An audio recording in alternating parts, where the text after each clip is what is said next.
नमस्कार दोस्तों, स्वागत है आप सभी का आराध्या क्लासेस में। और मैं साइकोलॉजी एक्सपर्ट लोकेश कुमार आपका हार्दिक स्वागत करता हूं, अभिनंदन करता हूं। दोस्तों, अपन बात करते हैं शिक्षा मनोविज्ञान की।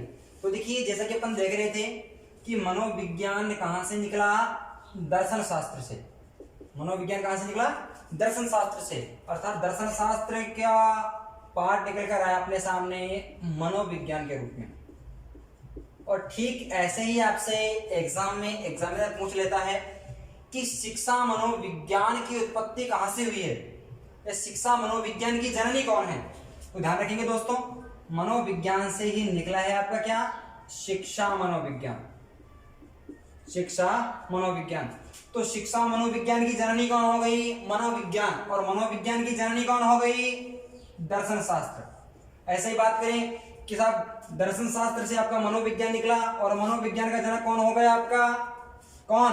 अरस्तु। और ऐसे ही बात आ जाती है कि साहब शिक्षा मनोविज्ञान का जनक कौन हो गया आपका? थॉर्नडाइक। थॉर्नडाइक। तो शिक्षा मनोविज्ञान की जननी मनोविज्ञान, और मनोविज्ञान की जननी दर्शन शास्त्र। मनोविज्ञान का जनक है अरस्तु, और शिक्षा मनोविज्ञान का जनक है आपका थॉर्नडाइक। तो दोस्तों, बात कर रहे हैं अपन मनोविज्ञान से निकलकर आए हुए शिक्षा मनोविज्ञान के पाठ की।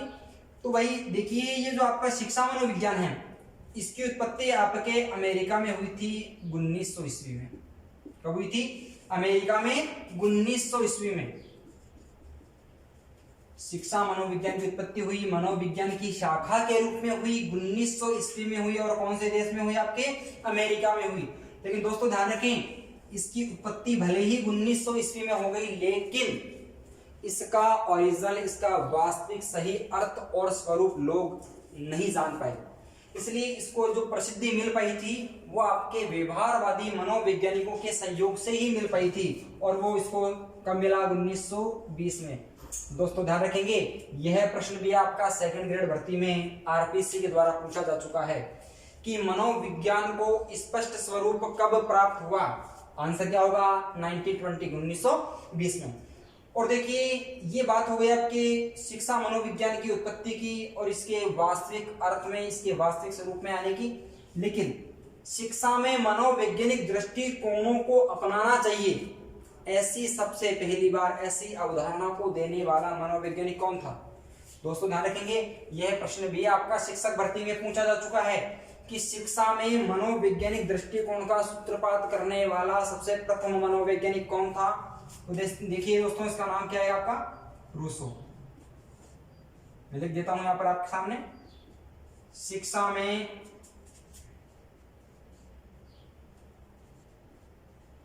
मनोवैज्ञानिक दृष्टिकोण का सूत्रपात करने वाला सबसे पहला मनोवैज्ञानिक कौन? आपका रूसो।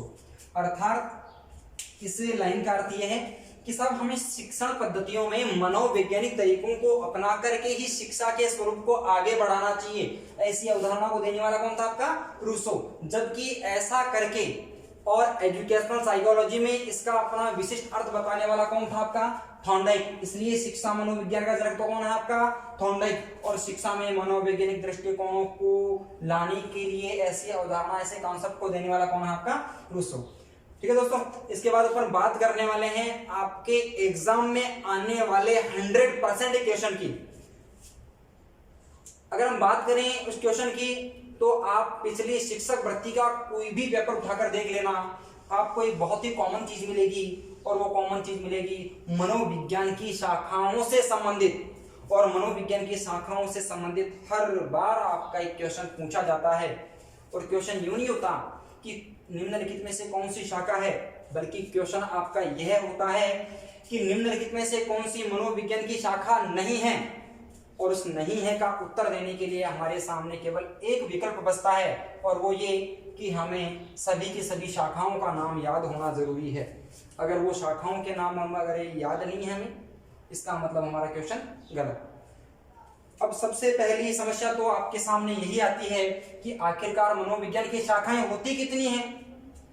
क्योंकि मुझे पता है बहुत सारे स्टूडेंट्स बेचारे भ्रमित रहते हैं, बहुत सारे गरीब और निम्न वर्ग के विद्यार्थी हैं कई बेचारे ऐसे क्षेत्रों में रहते हैं जिनके पास कोचिंग की सुविधा ही नहीं है। तो मैं उन ऐसे विद्यार्थियों को लाभ देने के लिए आप लोगों के साथ में यूट्यूब चैनल पर आपके साथ आया हूं।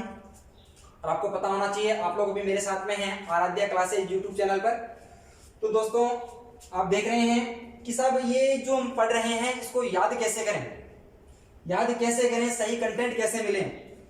अब मैं जैसे ही छात्रों के साथ वार्तालाप करता हूं, छात्रों के फोन आते हैं कि सर हम कौन सी गाइड लेकर के आए, कौन सी पुस्तक पढ़ें, कौन सी साइकोलॉजिस्ट की बुक लेकर गए साहब हमारे एग्जाम में, वहां से प्रश्न पुटअप हो। बेचारे 10-10 बुक खरीद लेते हैं, 10 की 10 बुकों में अलग अलग मैटर, बेचारे परेशान। जो उन्होंने किसी टीचर से पढ़ा था उसके पर भी पानी फिर जाता है। तो दोस्तों मैं तो आप लोगों को यह कहना चाहूंगा कि 10 के बजाय आप किसी एक ही ऐसे टीचर को या एक ही किसी ऐसी गाइड या ऐसी किसी बुक को चुन लो जो 10 के बराबर ही मैटर उसमें मिल जाए।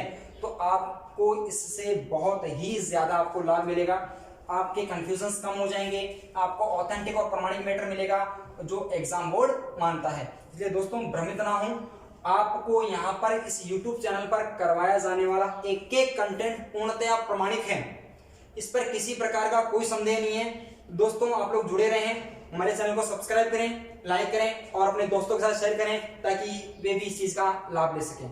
तो दोस्तों मैं बात करने वाला हूं मनोविज्ञान की शाखाओं की।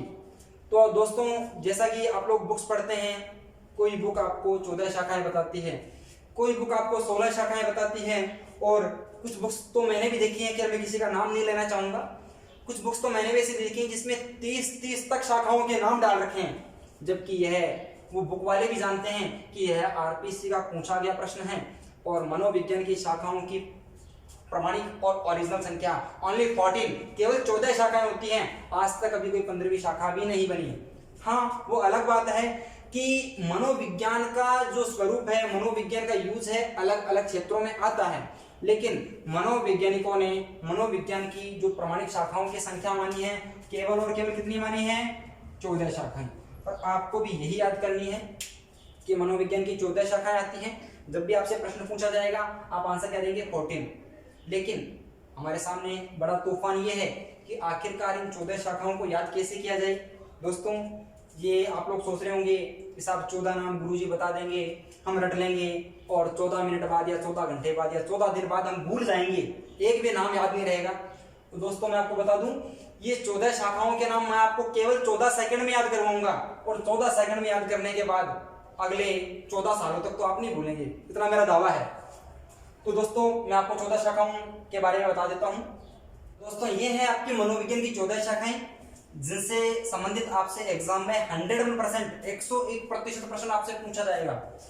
तो देखिए मनोविज्ञान की 14 शाखाएं आपकी। पहली शाखा का नाम है सामान्य मनोविज्ञान, असामान्य मनोविज्ञान, तुलनात्मक मनोविज्ञान, प्रयोगात्मक मनोविज्ञान, समाजात्मक मनोविज्ञान, बाल मनोविज्ञान, किशोर मनोविज्ञान, प्रौढ़ मनोविज्ञान, विकासात्मक मनोविज्ञान, पशु मनोविज्ञान, निदानात्मक उपचारात्मक या इसी को अपन कहते हैं इंग्लिश में क्लिनिकल मनोविज्ञान, परा मनोविज्ञान, औद्योगिक मनोविज्ञान और शिक्षा मनोविज्ञान। तो देखिए दोस्तों ये 14 शाखाएं आपको याद करनी हैं। लेकिन अब आप लोग सोच रहे होंगे कि सर 14 शाखाएं हैं, वो इजी वाला तरीका कौन सा है 14 साल वाला? तो वो आपको मैं बता देता हूं। देखिए एक तो होता है इनको रटना, एक होता है समझना। लेकिन अगर अपन याद करने में ही एक ऐसा फॉर्मूला, ऐसा सिस्टम सेट कर दें जिससे हर एक का नाम बोलने के बाद ऐसा सीक्वेंस तैयार हो जाए कि अगला हर एक नाम खुद चीख चीख के कहे कि अगला नाम मेरा है। तो देखिए कैसे याद करें। तो ये दो नाम आपको शुरुआत वाले बहुत ही कॉमन से लग रहे होंगे कि तो हर जगह ये स्थितियां आपके सामने हैं। एक सामान्य और असामान्य, घर हो, परिवार हो, कक्षा हो, मोहल्ला हो, रिश्तेदारी हो, ऐसे दो कंडीशंस हर बार सामने होती है। एक सामान्य तो दूसरा बाजू में असामान्य जरूर होता है। तो दो बहुत इजी से नाम, सामान्य और असामान्य। अब देखो भाई अपने को याद कैसे रहे। सामान्य और असामान्य जब अपने सामने आते हैं अपन क्या करना शुरू करते हैं? उन दोनों के बीच में तुलना। तो क्या बन गया आपका? तुलनात्मक मनोविज्ञान। तुलना करके दोनों के बीच में क्या करने लग जाते हैं? प्रयोग करने लग जाते हैं। तो कौन सा बन गया आपका? प्रयोगात्मक। प्रयोग करते कहां पर है अपन? समाज में। इसलिए आपका अगला कौन सा? समाजात्मक मनोविज्ञान। समाज में जाकर सबसे पहला प्रयोग करने के लिए अपन किसको यूज में लेते हैं? छोटे बच्चों पर सबसे पहला बाल मनोविज्ञान। बाल पर करने के तुरंत बाद उनसे ठीक बड़े कौन, किशोर मनोविज्ञान, और इन पर करने के बाद उनसे भी ठीक बड़े यानी कि प्रौढ़ मनोविज्ञान। और वे अपन देखो सामान्य असामान्य मिले, दोनों में तुलना की, तुलना करके प्रयोग किया, प्रयोग करने समाज में गए, समाज में पहला बाल पर किया, फिर किशोर पर किया, फिर प्रौढ़ पर किया, तीनों हो गए। अब तीनों पर प्रयोग करने के बाद में इनकी कमियां हमारे सामने निकल कर आ गई। अब कमियों का अपन क्या करेंगे, छोड़ देंगे या इनका कुछ इनका सुधार करेंगे?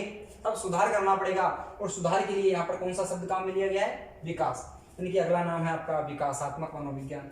प्रयोग अपन कहाँ पर कर रहे थे, समाज में। समाज में बाल पर हुआ, किशोर पर हुआ, प्रौढ़ पर हुआ, समाज में बच कौन गया भाई, पशु। चलो इनका भी कर डालते हैं, इनकी अगला नाम पशु मनोविज्ञान।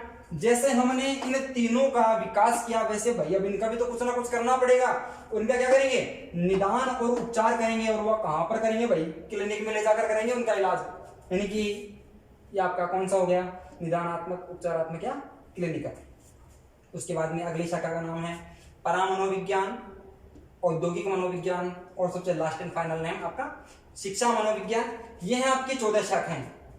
लेकिन देखिए इन 14 शाखाओं से एक और नया प्रश्न आपके सामने एग्जाम में बना, और वो ये बना कि 14 शाखाओं में से सबसे नवीनतम या सबसे आधुनिकतम शाखा कौन सी मानी जाती है।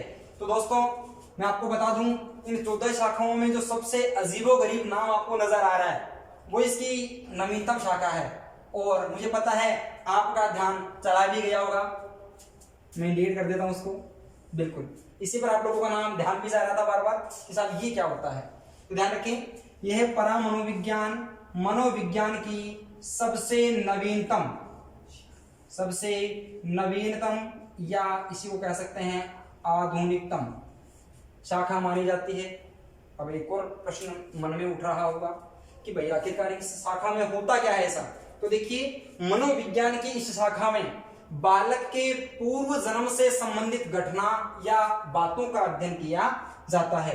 तो ये है आपकी कौन सी, परामनोविज्ञान। तो मनोविज्ञान की शाखाएं कितनी, 14। सामान्य असामान्य दोनों में क्या करेंगे, तुलना करके क्या करेंगे, प्रयोग कहां पर किया जाता है, समाज में। पहला प्रयोग बाल, फिर किशोर, फिर प्रौढ़, तीनों का क्या किया जाता है, विकास। नेक्स्ट नंबर किसका, पशुओं का, पशु मनोविज्ञान। और पशुओं का क्या करेंगे, निदान और उपचार कहां पर करेंगे, क्लिनिक में। उसके बाद में परा, औद्योगिक और शिक्षा, दैट्स ऑल। और परामनोविज्ञान मनोविज्ञान की सबसे नवीनतम और आधुनिकतम शाखा मानी जाती है। और इसमें क्या होता है, बालक के पूर्व जन्म से संबंधित घटना या बातों का अध्ययन किया जाता है। तो दोस्तों ये आज का अपना चैप्टर पूरा होता है, जिसमें हमने बात की मनोविज्ञान के स्वरूप की, मनोविज्ञान के इतिहास की, कि सब मनोविज्ञान कब से शुरू हुआ, कब से इसके जन्मदाता हमारे सामने इसके कौन कौन से रूप लेकर के आए, आज के वर्तमान समय में इसकी स्थितियां कैसी है, और किस किस ने इसकी आलोचना की, कौन कौन इसके समर्थन में सामने आए, और मनोविज्ञान की शाखाएं कौन कौन सी है। तो दोस्तों आज का वीडियो आपको कैसा लगा, हमारी क्लास आपको कैसी लगी, और आप इसके लिए कमेंट बॉक्स में जरूर जाएं और कमेंट में हमें लिख करके बताएं। अगर हमारी कुछ कमियां रह गई हैं तो आप हमें कमियों के बारे में जरूर उजागर हमें अवगत कराएं कमियों से, ताकि अगले वीडियो में हम हमारी इन कमियों को दूर करने का पूरा प्रयास करेंगे। दोस्तों अगर आपको वीडियो अच्छा लगा हो तो अपने दोस्तों के साथ इस वीडियो को शेयर करें, और चैनल को सब्सक्राइब और लाइक करना बिल्कुल नहीं भूलें।